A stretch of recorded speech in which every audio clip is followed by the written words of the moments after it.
Hello and welcome to the Worn and Wound podcast. My name is Zach Kazan. I'm the managing editor at Worn and Wound. We have a really great show today and a full house with a bunch of guests. It's like the Brady Bunch here with a bunch of faces on my screen from all over the world. So we're talking with Devin Pennypacker, our social media guy here at Worn and Wound, and the folks from Straum, really fantastic independent watch brand. And we'll get into why we're talking with Devin and the Straum guys in a moment. But yeah, really happy to be joined by Ace and Lasse from Straum. How are you guys doing? Good. Thanks for inviting us. Of course. Great. Yeah. And Devin, you were just on the podcast a week ago. It's great to have you back already 2 weeks in a row. Great to see you again. Thank you. Yeah, good to be returning so quickly. Yeah, for sure. Yeah. We have a lot to talk about, but first, before we do that, we got to do a wrist check. Let's start with you guys at Straum. Ace, what are you wearing today? I'm actually not wearing anything right now. I just took off my watch before this conversation. So, are you a guy who doesn't wear his watch when you're at your desk working? Because I've kind of become more of that guy lately. I think. Yeah, I tend to take it off actually when I'm sitting down on my computer. Yeah. I do too. It's it's a bracelet thing. I don't like having the bracelet against the. Yeah, it's tricky. Lasse, how about you? Are you wearing a watch today? I'm wearing the white Jan Mine on the new strap adapters. Very nice. Very cool. Yeah. Devin, how about you? What are you wearing today? Yeah, so in honor of the chat, I actually put on the green Jan Mayen that I've spent some very intimate time with lately. And I'm in the same boat where when I wear a bracelet watch, I take it off while I'm working my computer. But I recently, this is going to sound crazy, I actually taped sticky notes over the left-hand side of my keyboard. So that way I don't scratch the watch or the computer up. And it's working well so far, even though it looks really janky. No one sees it, so I think it's fine that it looks janky. I think that's okay. It's all about comfort. We spend a lot of time at our computers. We got to be comfortable. And we don't want to needlessly kind of mark up our watches or our laptops. So I think that's right. I think that's totally fine.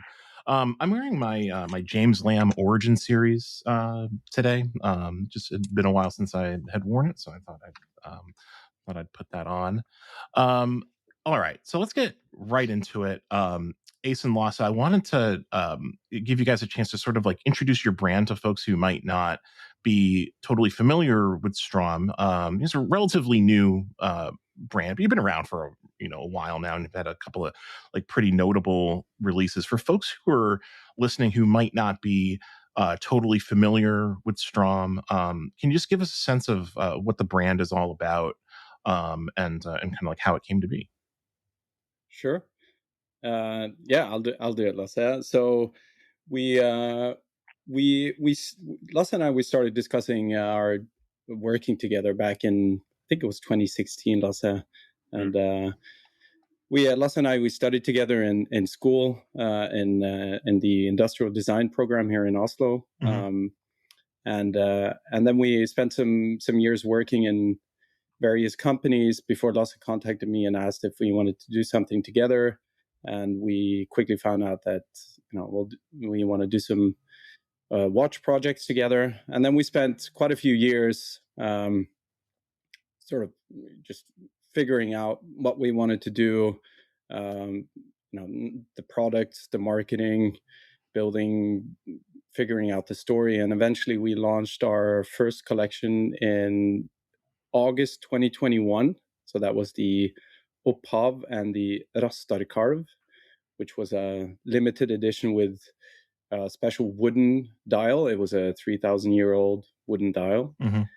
And then we launched a few sort of smaller collections in 2022, early 2022, and then we then launched our Jan Mayen collection in April 2022. 2023 actually. We went on the time flies. Yeah. We went on the Jan Mayen expedition in 2022. Okay. In August, and then in 23 we launched the Jan Mayen collection, also with the limited edition together with Fratello, and yeah. Yeah, that Fratello piece is really where I first kind of like really became aware of the brand. Was that sort of like a that seems like it was probably like a game changer for you guys to have that watch. That was really well received. It's we'll put a link to it in the show notes, but it had this like gorgeous like red dial that was just like really dynamic. Happy you say that. Yeah, no, we were really overwhelmed at the time when we launched that, and the core collection as well. I think that launch ended up being everything that we hoped for. Mhm. So that really, I think, put us on the map for a lot of people, and I think we're really trying to build on that success now. So Yeah. Yeah. really happy about that. And for folks who don't know, obviously we'll link to this and we'll have photos and everything. But the On Mine is essentially an integrated bracelet sports watch, and the dials tend to have these kind of like evocative textures as well. So it's sort of like a mix of like a classic, kind of like 1970s style aesthetic with a more like kind of like contemporary dial design. Do you think is that like a fair way to describe the On Mine? Yeah, I think it is. Yeah, I think uh, one of the key things that we, I think, further sort of developed from the Opov collection was being even more true to the classic integrated stainless steel watch, Hmm. but also then further developing our dial texture and sort of techniques. So we kind of we wanted to improve, I guess, on both sides to really make it an even more attractive product. Yeah. Yeah. What's the technique for the dials? What goes into kind of like creating those and getting those colors and that depth? I think cue Lasse now. Yeah. Okay. Yeah. Well, first off, we start by gathering all sorts of inspiration, right? So the initial inspiration for the On Mine series was gathered on our expedition, and we just made sure to take a lot of photos and also like just in general like get to know the landscape. And then we start working, and we work in several softwares on our computers to generate these patterns and to modify them in certain ways. And then we also use a lot of 3D printing to just like kind of get to touch and feel them a little bit and move them around and see how they react to light and everything. So a big thing about the textures we're working on is that they're not just like random shapes, but we are very aware of how they reflect their surroundings. Yeah. And this is like they're all quite metallic, so that's a really important aspect for us of how they kind of reflect the surroundings. And then when we move into the sample stage, we make several tools. These dials are stamped in several steps, and we, for the On Mine series, we also made several more patterns or textures that didn't really make it into the final collection. So we're kind of picky when it comes to these textures. So we had a bunch of them laid out on the desk in front of us, and then we also did like a bunch of color options as well. And we've actually gotten the nickname the Picky Norwegians by our suppliers because we really nerd out on the details, and we don't give up until it feels just right. So it's a tedious process to get Yeah. the colors right and the patterns right, and to kind of have this connection to the inspiration without being too literal, like Yeah. kind of stylized way. Yeah. Yeah, that's a tricky balance, I think. We see, I mean, obviously there's plenty of brands who kind of like incorporate, elements of the natural world into their watch designs. And, sometimes it's a little bit more like of a literal interpretation. And those designs, I think, in my opinion, tend to not like stand the test of time. Yep. It's I like a more kind of like subtle and evocative approach. I think you guys kind of are in that same vein. Um, yeah, I had a chance to kind of like very briefly see some of these watches that wind up in San Francisco earlier this year, and like the metallic nature of the dials that you mentioned, Lasse, like really comes through. Like they have this sort of like um, just like this kind of like sheen and brightness to them that is like very it's just like I said, like very dynamic. I feel like that's a word I'm going to overuse in this conversation, but especially they're with just the like choice very of very well color. executed. Yeah. Yeah. Yeah, um I'm glad you say so, Zach, because we did a lot of iterations to find the right balance between a metallic look and getting the rich depth color, because that's kind of like it's a balance thing basically. for sure. So good to know that you appreciate it. Yeah, yeah. Well, I assume too with the textures that you're using, because if you look at the moss green versus like the iceberg pattern that you have very different dial textures that you are taking from the natural environment and shrinking down to these small wristwatches. So to kind of see those different textures still play with the same metallic colors in a similar way is pretty neat. Yeah, no, they look great. You guys are doing a nice job of kind of like, yeah, like doing the kind of like the natural world thing in like a very, very subtle way. I wanted to ask you guys, Ace and Lasse, about how you, like how you got into watches in the first place, like, and whether, you know, the watches came first or like the design, interest in design like came first and watches are just a vehicle for that. Did you grow up wearing watches? Were you like watch collectors, or um is this sort of like a newer sort of interest for both of you?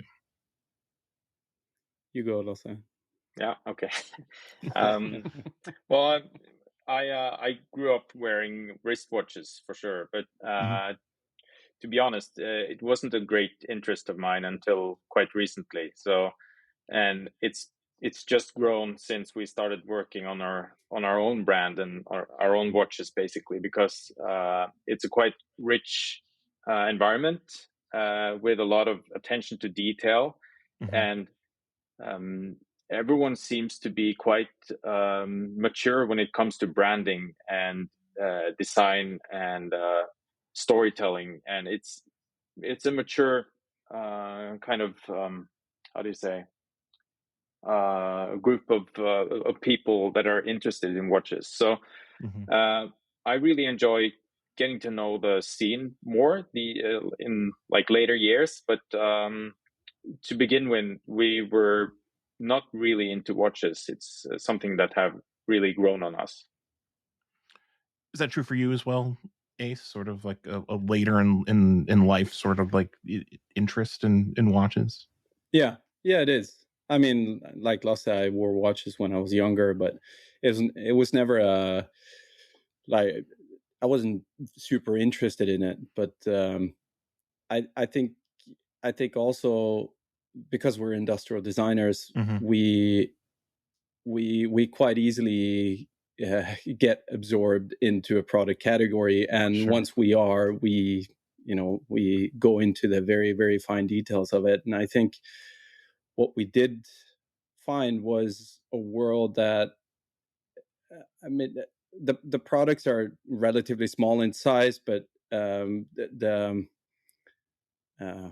the potential for um, you know improving quality and just finessing details is so deep in the product category that I think this is also something that really drew us to it. So Yeah. Do you find that when you hear from your customers and from people at like events like Wind Up, that like they really get into those details? Like my impression of the watch community, like being involved in the hobby for a number of years now, is that like this is a very meticulous like group of people that like Yeah. really focus in on the details. Is that rewarding for you guys as designers to know that um your customers are gonna like probably like notice those like really infinitesimal little like you know design quirks and things that you guys Yeah, are doing? yeah, definitely. Yeah, yeah. I mean, many times we get customers contacting us and giving us positive feedback for a small detail that we maybe thought that no one would notice, but we spent a lot of time just making it right, you know. Hmm. And that really, it feels so nice that other people, our customers and our followers and everyone in the community is really into those small details that we love to nerd out on, basically. I think this is the only hobby that we all start off buying a loop pretty much in the beginning. You know, you get your first watch and then you buy a cheap loop on Amazon. And yeah, we pour into those Yeah. details pretty heavily. Yeah, I just want to add to it as well, because I mean, Lasse and I, we've worked in various companies and consultancies before we started Straum, and Lasse did various products. I did consumer electronics, etc. And I, looking back at it now, the those products, people tend to appreciate them on a sort of on a basic level. They meet my needs, and if they work fine, they're good. But you never got praise for detailing or anything of that sort, right? Yeah. But with watches, you have customers coming up to you at a fair, pointing out a minute detail and saying, thank you for doing this, which is, it's a new experience for an industrial designer, for sure. Yeah, I can imagine. Like I've started to think more about kind of like how, like, just like all the objects that I use throughout the day are like designed like very intentionally since I got into watches. And I still don't know that I notice like how like little details of how, like, my computer mouse is designed, or how, like a notebook is designed or something like that. But like I understand that like they are designed like very like specifically, and it's like it's watches that kind of like, you know, makes you sort of like understand that, because like we do focus on those little details. Mm. Devin, I want to kind of like bring you into the conversation here, because you have been wearing a Straum recently, and you wrote this really great piece that is going to be on the website in a couple of days. If you're listening to this Yep. on the day the podcast drops, Devin's out of office feature on his pretty amazing vacation that he took will be up on the website in just a couple days time. But Devin, I wanted to ask you about how you kind of like discovered this brand, and what this trip was all about, and how this all kind of like ties in together. Yeah, for sure. So it was an opportunity to do kind of an epic road trip that I've always wanted to do. Roughly 3,500 miles over 12 days through Scandinavia, driving straight through Strom's backyard, and actually meeting up with them for a little while, and seeing Oslo through their eyes, which was pretty cool. But yeah, Strom kind of came across my desk a little while ago. Saw the watches, really kind of got attached to the story behind it more than anything else. I went to the website, saw the photos, I saw the expedition, and it was just there was a passion there that you don't always see with smaller brands, and a definitive storyline that they were trying to tell through these pieces too. And it was something that just resonated with me personally, being someone who spends a lot of time outdoors and sails and hikes and bikes and all that kind of stuff. And so it just kind of happened to work out that this trip was coming up. They were located along the route, and it seemed like a perfect opportunity to see where these watches were, drawing their inspiration from, and to kind of check them out in their home country, which was kind of a neat experience for me, for sure. Yeah, no, I bet. And so was this Scandinavian road trip? This was something that you've kind of like always wanted. Like it sounds like a dream vacation. Honestly, like, but this is something that It you were. does, until you get into the details of it. So tell us about the details. Like, what Yeah, was this like? I have a Kind of, different definition of vacation, for sure. My yeah, vacations are not laying on a beach for 5 or 6 days drinking cocktails. My vacations are just trying to pack in as much as you possibly can, experience as much as you can, and really go for it. And so, growing up, I was a big fan of the show Top Gear. I think a lot of people in watches are also car people too, and can probably relate to that. And my cousin and I both had a milestone birthday coming up. We grew up watching Top Gear. And it was right around my 29th birthday that someone said, "Oh, what are you going to do for 30?" And right then and there on the spot, I was like, "Oh, I'm going to do a road trip through Scandinavia." Didn't have it planned before that, had no idea that that was going to be the opportunity that was coming up. But here we are. And from there, I just kind of started pulling the pieces together, bought the plane ticket, started booking the stays, and threw it all together on a map roughly a month before it actually happened. And yeah, I mean that's true of all my trips. So, and it was no shortcoming of calamities along the way. so to extend the Top Gear analogy, are you who of the three, original hosts are you Richard Hammond in this scenario, or do you want to No, like no. claim I another? am, as much as I'd love to be, I am the Jeremy Clarkson who is Okay. eating the food and drinking the beer and yelling at everybody and kind of just being an overall ass when it comes to the actual trip itself. Yeah. Just be careful about what you say on a microphone, I guess, if you're the Jeremy Clarkson of the. um, so you're planning this vacation. How many miles again did you travel on this? So that's the funny thing is it was originally in my document that I shared with my family, so that way they felt better about me doing it, I guess. It said 2,500 miles. We did over 3,500. So In a 2 week quite, period. yeah, just under, yeah, 12 total days, including a couple down days here and there. Yeah, that's incredible. And which countries did you travel through? So yeah, we flew into Copenhagen and then drove up through Sweden into Norway into the Arctic Circle, crossed Sweden into Finland, which, as Les, you told me I should not have done. I definitely should not have done that. I should have just stayed in Norway. But anyway, drove back down through Sweden and back into Copenhagen again and flew out. So yeah, Denmark, Norway, Sweden, and Finland, all in a 2 week period. Very cool. Very cool. I have to say, sorry to interrupt, but Oh no, that's fine. this is like the most American way to go on vacation and explore a country. You're just gonna rent a car and drive thousands of miles. Like They were not happy about it. When we got to the Swedish border, the first border crossing with 2 vehicles, they actually looked at both of us and they're like, "Why do you need 2?"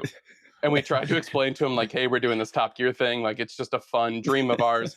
They did not like it one bit, and that was also a constant theme throughout the entire trip. So you described it to like the customs officials as a Top Gear sort of experience. Like, did they look at you funny when you Well, said that? when you start off saying like you're doing a big road trip, they just kind of really look at you like, "No, you're smuggling. That's what you're doing." And so you try to explain to them in ways that they might understand. Top Gear is a very global show, so I Sure, figured, yeah. hey, this might relate to them. It didn't. Spoiler alert, but we tried our best. isn't walkie-talkies are a big red flag? Like Oh yes. Oh, so Did we you had have walkie-talkies walkie-talkies on and GoPros and drones. We had everything that we needed to make a real film. And yeah, they did not like the walkie-talkies. that's smuggler 101, isn't it? Yeah, no, it really is. I'm glad you made it back. I'm glad you didn't get like held up, by like international law enforcement or Yeah, anything not like for too long, Finland. But otherwise it was just fine. You said that you were able to see Oslo through Ace and Loss's eyes. When you visited with them Yeah. on their home turf. Can you talk a little bit about like what that means? Like, what did you guys actually like? What did you do in Oslo that was sort of like off the beaten path, maybe? Yeah, honestly, it was pretty amazing, and I'm very grateful for the opportunity to do it, and want to thank you guys again. But we drove up to kind of a mountaintop cafe, sat down and had lunch, and kind of overlooked all of Oslo and the bay right out in front of us, and just kind of talked about watches in general and Straum, and honestly, we kind of got into our lives and our backgrounds, and it got pretty personal. It was great. Sitting there eating a reindeer and lingonberry pizza. I think Les, you had a moose, right? Spicy moose pizza Yeah, was I think on the so. docket for you. And yeah, it was great. And they actually gave us some tips for the remainder of the road trip, and we ended up kind of altering our route the next day based on those tips, and it was awesome. Sounds great. Did you get a sense of like what makes these watches kind of like like uniquely like Scandinavian, like being out there? Like how does I guess I'm curious is like how did your impressions of the watches change kind of like during and after Yeah, the it trip? Because I was. can tell you like like being in Switzerland, for example, like a handful of times, like it kind of does like make you see like a Swiss watch like a little bit differently when you visit, like a manufacturer, and you kind of like understand like the way of life there and like the history Absolutely. of watchmaking. So like how did like being in like this watch's like home country, home part of the world like impact your understanding of the watches? Yeah. So there were two moments, honestly. The first one happened actually the morning before I met with the team here, but we were staying on an island called Lagoena, which is kind of, and I hope I said that right. Maybe I didn't. Um, but there's a cabin on the island that is run by the basically kind of like a natural preservation society or a trekking society in Norway, and you can rent the cabins if you're a member there fairly cheaply. And the cool thing about it was that it was pretty remote and pretty primitive. but the bad thing was is there were no showers. So I was just doing cold plunges every morning to try to wash off the road travel from my body. And I was sitting on this kind of black, kind of volcanic looking rock right there on the shore, and looking at the texture of the rock and realized how similar it was to the watch that I was wearing in that moment. And I actually posted a picture up on my Instagram. It's in the story too. But I just kind of took the watch off and put it down into this crevice that perfectly fit the watch. And it just looked at home. You know, it Mm. looked like it came from the rock itself, plucked right there from the island. It was really cool to just kind of see the texture in real life. And then later on, sitting there at that restaurant, hearing about this journey to, you know, this volcanic island where you're looking at moss covered rocks and icebergs and just the texture all over the place that you kind of took back with you and put into the watches was pretty cool. You know, we talk about styles inspired by nature and drawing inspiration from the seasons. But you know, here we have two guys who, instead of just looking out of their window, they jumped on a sailboat for 5 days and went to a very remote location just to try to, you know, really draw their natural landscape into the project that they were working on and try to connect those dots. And it was Yeah. incredible to just sit here and hear the story of this journey and really start to realize, like, oh yeah, these guys, they care about every detail that goes into this watch, and they're not just going to draw it up on a computer, they're going to pull it in from the world around them. And that was really a special moment for me too. Oh, that's great. Um, Ace and Lawson, we alluded to it before, and Devin just mentioned it again. Can you talk a little bit about the Jan Mayen expedition and like the importance of that in how your watches were developed, and just kind of like give listeners sort of like an overview of what that was like, and what that expedition like really is. Yeah, I'll go.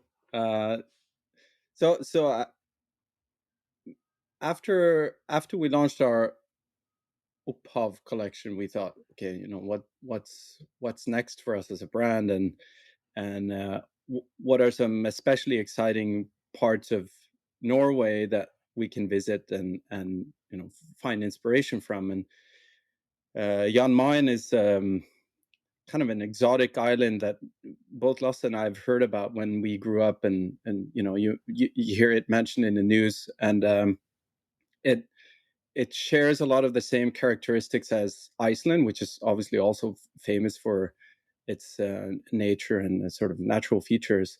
And so we thought, this, you know, this is the perfect place for us to visit. Um, of course, it's not an easy place to get to, so we spent a lot of time trying to plan this expedition. And uh, when we started planning it, we figured out that okay, you know, when we do this, we want to do it really well. So we want to climb this Berenberg volcano that's on the island. To do that, you know, we need to assemble the right crew. So we needed to find a photographer, a videographer. We needed to rent the boat for 2 weeks. And but I think we found that it really, really paid off, because it is a really amazing place, and it does really have every element of Norway. You know, it has the snow and the ice. It has the mossy green fields. It has the black basalt rocks. It has yeah, it has everything. In fact, it actually then also has the only active volcano in Norway. Um, and we were not disappointed. It was fantastic, um, and of course, we find these trips really important in terms of showing that we're authentic. We're not just using terms like inspired by very loosely, but you know, it is really a process of, you know, sort of exploring it and then really distilling the essence down into something that you can actually see in the product. Right? Mm-hmm. Will other expeditions or explorations to other parts of Norway or Scandinavia inform future releases that you guys like maybe have in the planning stages? It seems like it's like kind of like baked into the DNA of the brand. Yeah, it is at this point, it's become almost a method for us, Mm-hmm. right? So we almost start with, you know, what are some exciting parts of either mainland Norway or otherwise that we can explore to seek inspiration. It's not the only method that we have, but it's a key one, right? So the short answer to it is yes, we do have some. We're working on multiple really exciting collections that will be in the same vein as the On Mine one. That's very cool. Um, Devin, I imagine you kind of like you didn't you didn't take part in a Jan Mayen expedition on this trip, but I imagine you kind of got a sense of what this was all about, while you were traveling. Yeah, I mean, I was looking forward to the landscape of Norway. That was one of the highlights of the trip for sure, and it's one that I have to get back to as soon as possible because it is just a gorgeous country. And seeing the change from going from Oslo, which is kind of in the southern part, going up to Fiske, up in like the Arctic Circle area, was just incredible to see everything change. The colors, the temperature, of course, and just kind of seeing the colors and seeing the textures was really cool. No, I didn't get to the volcanic island, not yet anyway. Maybe that's the next expedition for me. We'll see.